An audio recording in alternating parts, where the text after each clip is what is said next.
cruz, livrai-nos Deus, nosso Senhor, dos nossos inimigos, em nome do Pai, do Filho e do Espírito Santo. Amém. Meu Senhor e meu Deus, creio firmemente que estás aqui, que me vês, que me ouves. Adoro-te com profunda reverência. Peço-te perdão dos meus pecados e graça para fazer com fruto este tempo de oração. Minha Mãe Imaculada, São José, meu Pai e Senhor, meu anjo da guarda, intercedei por mim.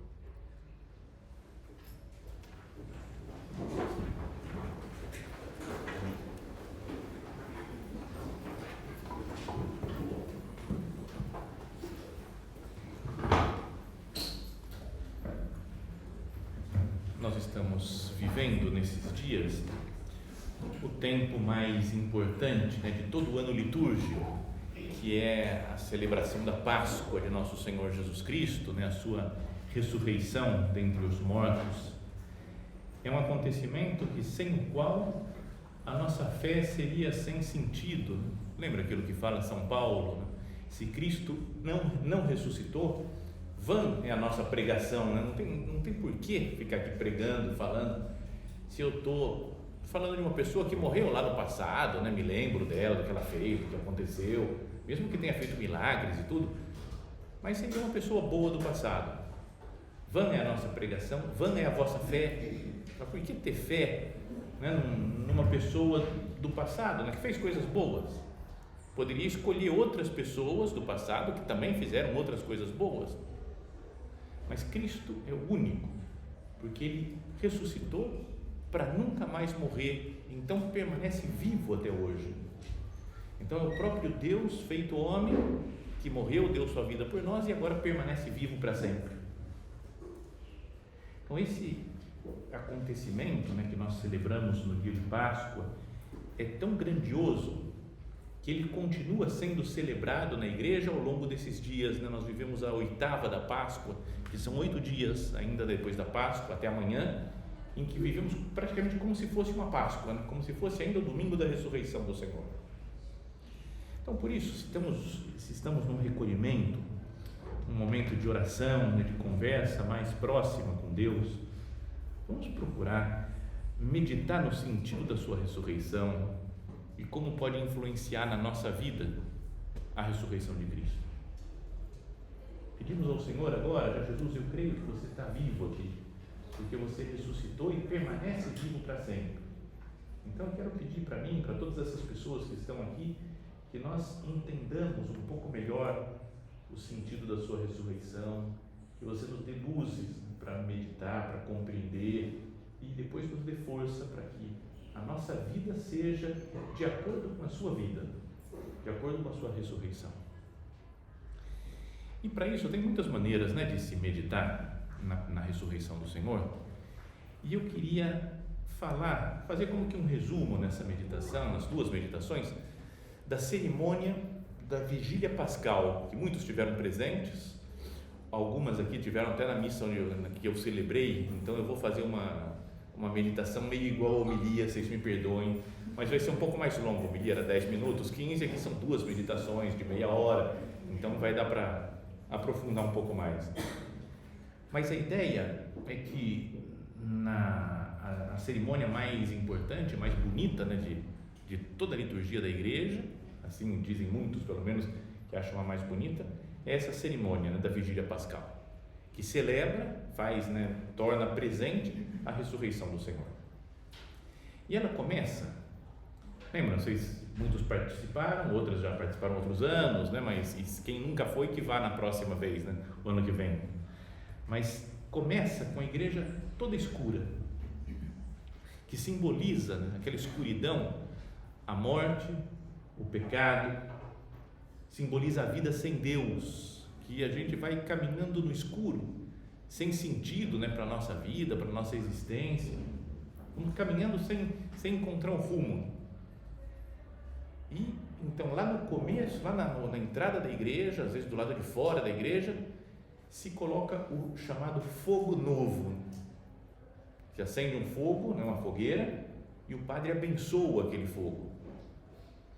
E então, a partir daí, começa a cerimônia com o padre, o diácono, em geral é o diácono, quando tem diácono, no nosso caso, lá na missa que eu celebrei não tinha diácono, então é o padre, mas que acende o fogo, acende o círio pascal no fogo novo, e esse círio representa nosso Senhor Jesus Cristo. Não sei onde vocês foram, em que igreja vocês foram, às vezes dá para acompanhar bem, porque tem pouca gente, você assiste ao vivo lá o que está acontecendo. Outros lugares transmitem, fica filmando, alguém transmite num telão na igreja, dá para ir acompanhando. Outros a gente vê que está acontecendo algum negócio lá no fundo e não faz a menor ideia do que é aquela cerimônia. Quando vê, já está o círio pascal dentro da igreja e não entendeu nada do que aconteceu. Então, por isso, queria explicar as cerimônias, essa parte da liturgia. O círio pascal, ele representa Cristo e fica exposto nas igrejas durante todo o tempo pascal. E ele tem desenhado nele uma cruz, acima da cruz tem um alfa e embaixo um ômega, as letras do alfabeto grego, e nos quadrantes que formam a cruz tem os algarismos do ano que estamos vivendo, então 2023.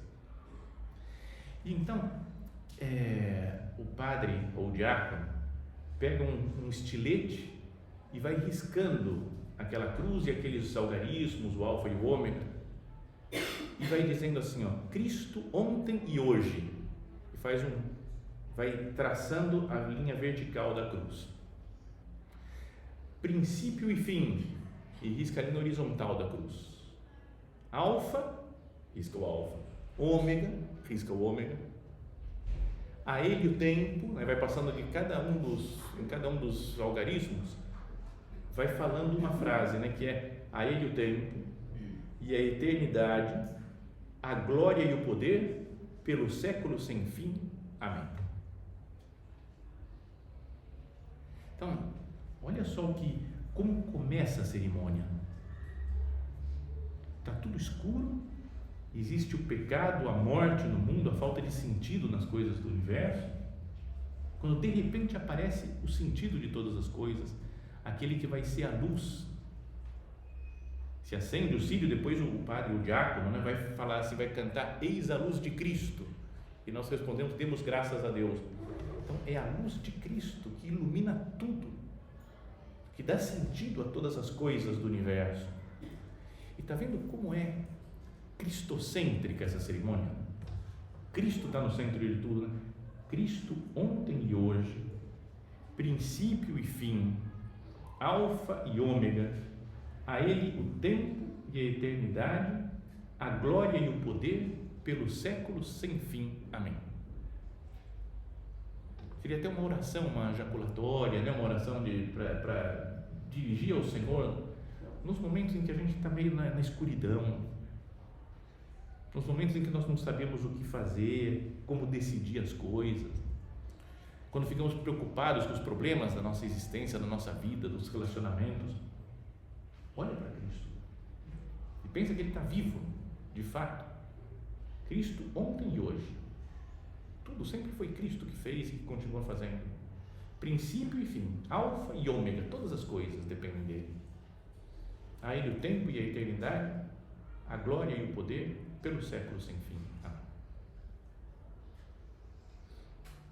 Jesus deve ser o centro da nossa vida, a razão de ser da nossa vida, a luz da nossa vida.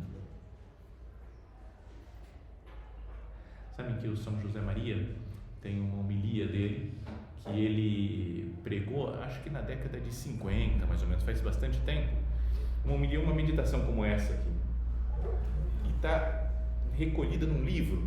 Nesse livro é Cristo que Passa, quem quiser pode procurar lá no livro, é Cristo que Passa, e a homilia se chama, acho que Cristo presente nos cristãos, esse é o título. Depois nós vamos falar dela mais na segunda meditação, mas ele começa a homilia falando: Cristo vive, ponto. Cristo vive, não é Cristo ressuscitou, viveu lá no passado, só uma coisa antiga. Cristo vive hoje. Esta é a grande verdade que enche de conteúdo a nossa fé.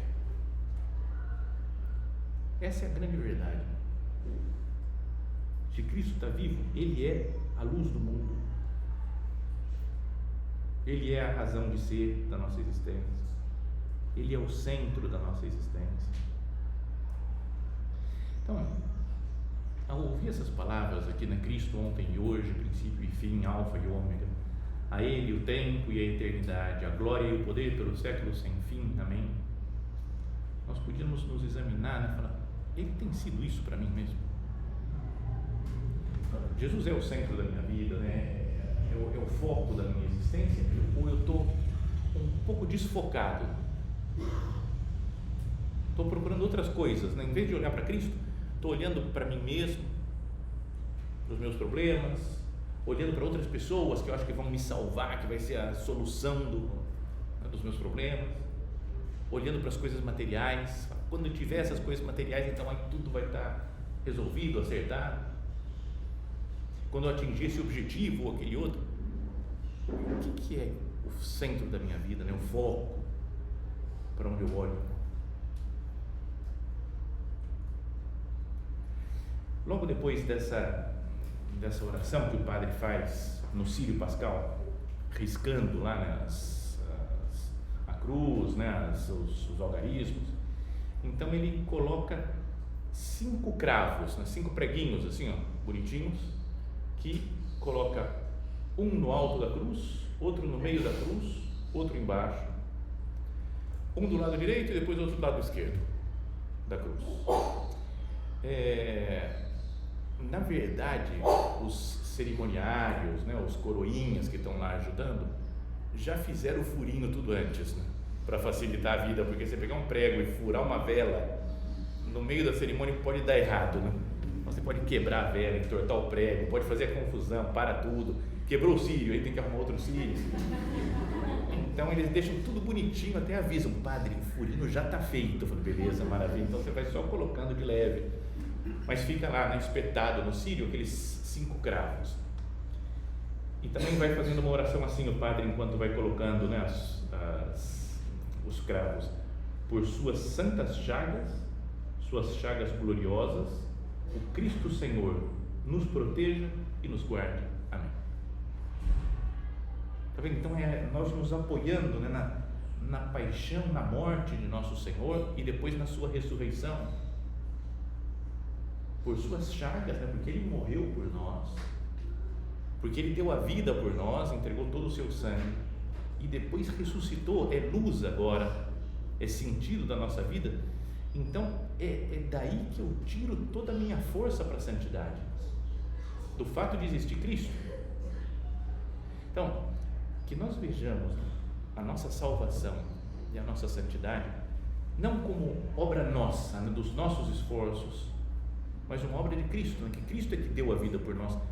Se Ele não tivesse morrido e ressuscitado, pessoal, pode lutar o que vocês quiserem, não vão ser santos, pode fazer o que for, penitências, orações.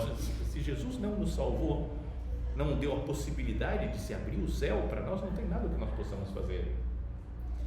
Muitas vezes acontece isso, né? Às vezes na igreja, em alguns influencers católicos até que tem na internet, e fala, vamos lá pessoal, vamos lutar, vamos fazer, e é bom, é importante que a gente lute, que procure ser santo, mas às vezes a gente pode perder o foco de Cristo de novo e achar que o que vai me santificar é a minha força, a minha capacidade. E vejo outras pessoas que parece que conseguem tudo, né?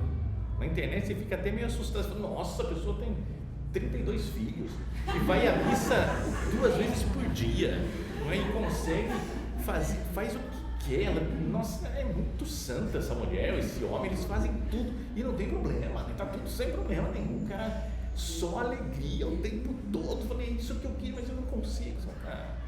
Uma coisa, a internet, o que mostram, não mostra as dificuldades, os perrengues que todo mundo passa, mas a outra é que se eu continuo me apoiando nas minhas forças, na minha capacidade, eu não vou chegar nunca a lugar nenhum. A ideia é que cada um seja santo mesmo. O nível de santidade que Deus nos pede é alto, não é? Não quero uma santidade meia boca, quero ser santo, devo lutar, me empenhar, mas se Cristo não tivesse morrido e ressuscitado, pode esquecer. Então isso dá paz, né, para a nossa luta espiritual. Então, Senhor, você já venceu a cruz, a morte, o demônio, o pecado. Você já é luz para a minha vida. É só eu entrar nessa luz. Isso deveria me dar paz, me dar serenidade. Tanto que depois o círio, quando está aceso, o padre ou o diácono levanta e fala: eis a luz de Cristo, e vai passando. Daí, a partir do círio, as pessoas vão acendendo as suas velas e vai espalhando aquilo. É como Cristo ressuscitado, e a graça da ressurreição vai chegando a todas as pessoas. Chega a cada um de nós a luz de Cristo. Chega a nós. Não é a minha luz, é a minha, que eu consigo. Até avisei na missa lá que não vale acender com o próprio isqueiro. Ah, não, vamos mais rápido, aqui pega o isqueiro, já acendo. Não vale. A luz tem que vir do círio pascal. Tem que vir de Cristo, porque a luz não é nossa, mas é dele, de Deus, nosso Senhor. Então, esse é o primeiro momento assim da cerimônia da Vigília Pascal. Acender o círio com todas essas orações e transmitir a luz da ressurreição às outras pessoas. E na terceira vez que o padre chega lá na frente e fala: eis a luz de Cristo, se acendem todas as luzes da igreja, para mostrar que Cristo venceu a morte, o pecado. Está tudo iluminado com Cristo e com a luz de todos os cristãos, com a sua vela acesa, iluminando e simbolizando a própria luz assim que Deus transmitiu. A igreja fica toda iluminada. Depois disso vem o canto do Exultet Pascal, o exulte o céu e os anjos triunfantes. É um canto, né, que é o precônio ou o pregão pascal chamado também, e que conta da ligação que existe entre a criação de Adão e Eva, passando pela libertação do povo de Israel e chegando até Cristo, que nos liberta definitivamente. Eu acho das partes mais bonitas, né, da cerimônia, porque é um texto maravilhoso. Se a gente nesse recolhimento só lesse o que o diácono ou o padre cantam no Exultet, já valeria para recolhimento inteiro. Podia chegar aqui na frente, ia ser mais fácil, não tinha nem que preparar a meditação. Chego aqui, leio uma estrofe e aí meditemos, fica um tempo em silêncio. Segunda estrofe, meditemos. Não ia fazer nada, só ia ficar melhor, eu acho, do que o recolhimento, porque é muito bonita essa oração da igreja. Sabem que é aconselhado, né, porque é um momento solene, que seja cantado. Há alguns anos, há vários anos, um padre, eu fui concelebrar essa missa com o padre, e ele falou: você não quer cantar o Exultet? Eu falei: cara, eu nunca cantei, eu não sei, nem sei a melodia, estou perdido, não sei como é que se faz isso. Ele falou: não, eu te passo a música, aí você aprende. Tem um padre já que cantou, está gravado, você decora, aprende, tranquilo. Só que ele me passou no sábado de manhã praticamente para cantar. Eu falei: não, comecei a escutar, falei: não sou capaz, desisti. Há muitos anos isso. E aí ele falou: vamos deixar então que o diácono cante, porque tinha um diácono que ajudava na igreja e na verdade quem deve cantar em primeiro lugar é o diácono, se sabe cantar. E o diácono falou: não, deixa comigo, eu canto, pode deixar.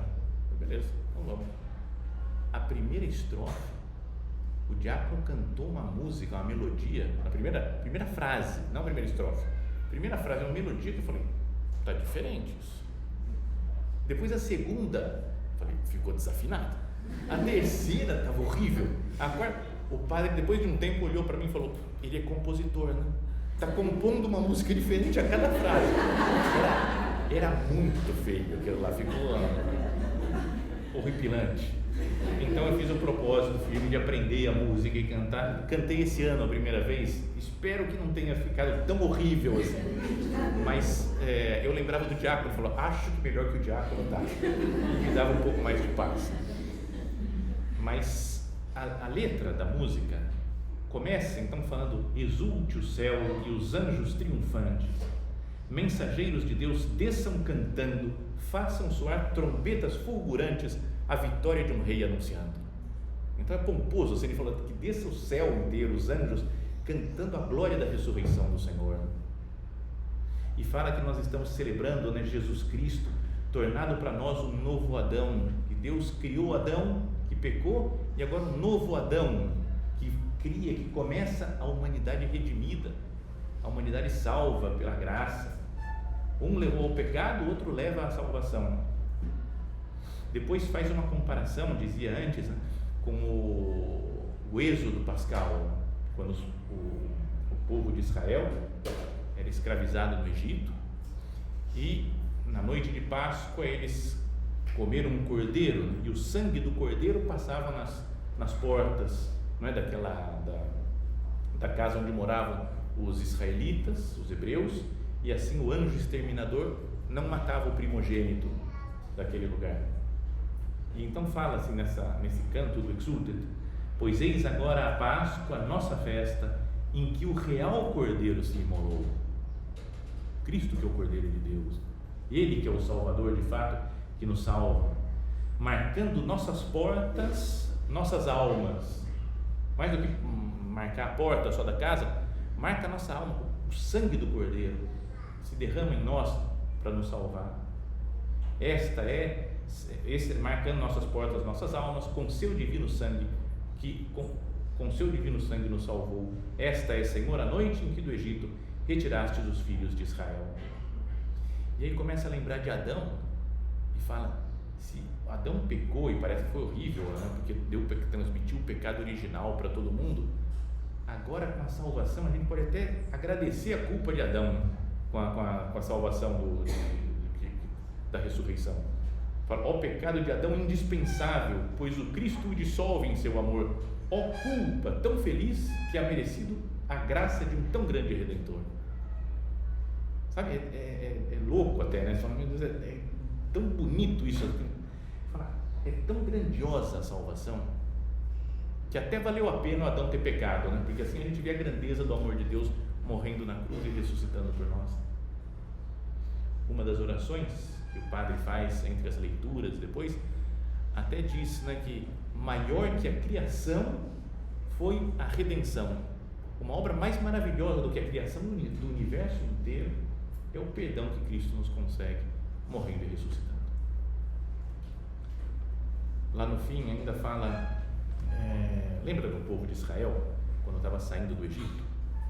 Fala numa das leituras que ficava uma coluna luminosa à noite acompanhando os hebreus indo para a terra prometida antes de chegar no Mar Vermelho, e os egípcios vinham correndo atrás deles, e para eles era uma coluna tenebrosa, luminosa para os egípcios, luminosa para os hebreus, tenebrosa para os egípcios. E aqui nesse canto fala: ser a virgem de abelha generosa, falando da cera de abelha aqui do Sírio Pascal. Ao Cristo ressurgido trouxe a luz, eis de novo a coluna luminosa. Então você olha lá o Sírio e está iluminado assim, para lembrar do povo de Israel fugindo do Egito. Eis de novo a coluna luminosa que o vosso povo para o céu conduz. Mais do que para a terra prometida de Israel, nos conduz, nos guia agora para o céu. Não é bonito até de novo olhar para o Sírio? Quando vocês forem na missa esses dias, nas igrejas, olha para o Sírio Pascal, olha para ele e fala assim: ele é a luz da minha vida, ele é o caminho que eu tenho que seguir. Jesus, eu sou o caminho, a verdade e a vida, nos diz. Bom, e assim termina então a primeira parte, né, podíamos dizer, da cerimônia. O Sírio Pascal, que é marcado, entra triunfante na igreja, eis a luz de Cristo, e depois se canta, né, o anúncio da salvação. Logo depois vem a parte mais longa, talvez, da igreja, da missa toda, da cerimônia da Vigília Pascal, que são as leituras. Então tem várias leituras do Antigo Testamento, depois tem um salmo entre elas e uma oração que o padre faz. Depois de novo leitura, salmo, oração, leitura, que vai contando a história da salvação. Em muitos lugares, a maioria dos lugares, escolhem algumas, né? Pode escolher, acho que 3 leituras e acabou. Mas lá na missa, onde nós celebramos, ele falou: vamos fazer todas as leituras para ver a história inteira da salvação, com salmos cantados, e foram cantados por pelo menos 2 que estão aqui, que são maravilhosamente, né? Você fala, nossa, cara, que maravilha, sabe? Dá vontade de falar mais salmo para elas, deixa elas cantando aí, que ajuda, né? A oração, a meditação. Então, mas a primeira leitura fala da criação do homem e da mulher no livro do Gênesis. Façamos o homem à nossa imagem, e Deus fez o homem, criou o homem à sua imagem, a imagem de Deus o criou, homem e mulher os criou. Então começa toda a história.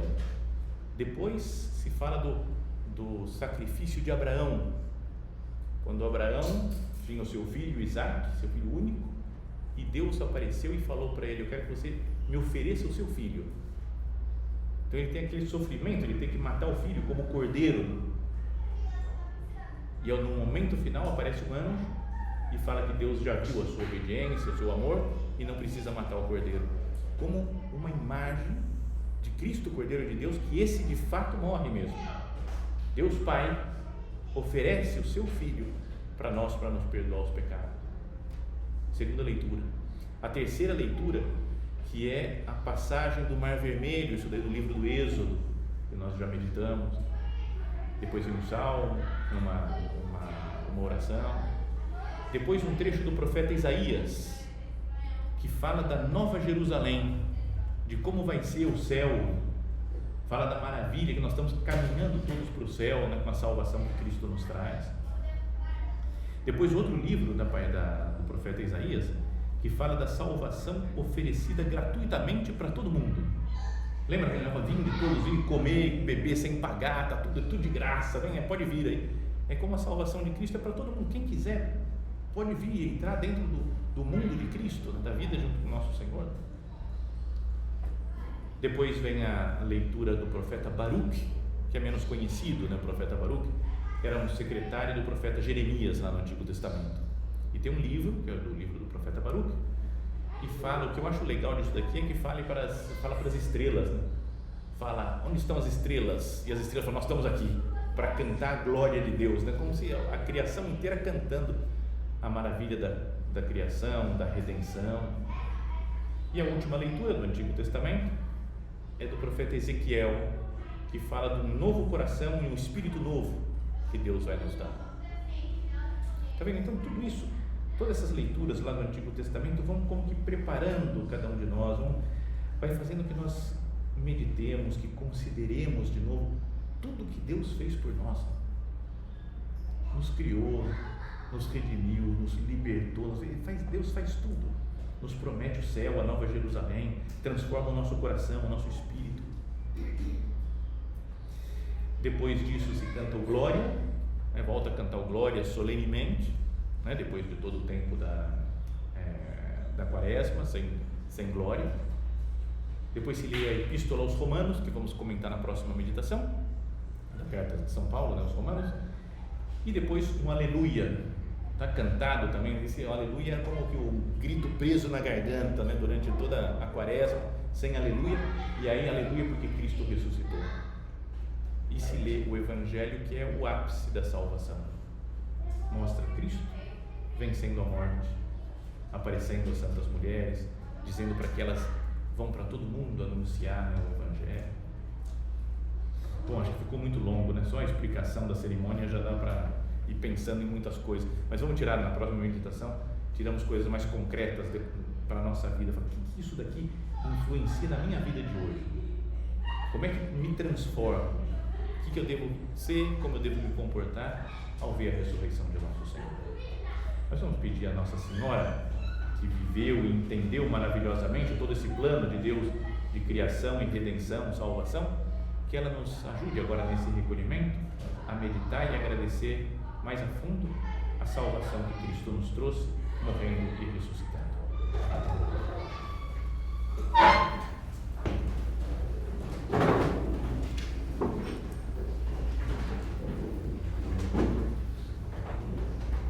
Dou-te graças, meu Deus, pelos bons propósitos, afetos e inspirações que me comunicaste nesta meditação. Peço-te ajuda para os pôr em prática. Minha Mãe Imaculada, São José, meu Pai e Senhor, meu anjo da guarda, intercedei por mim.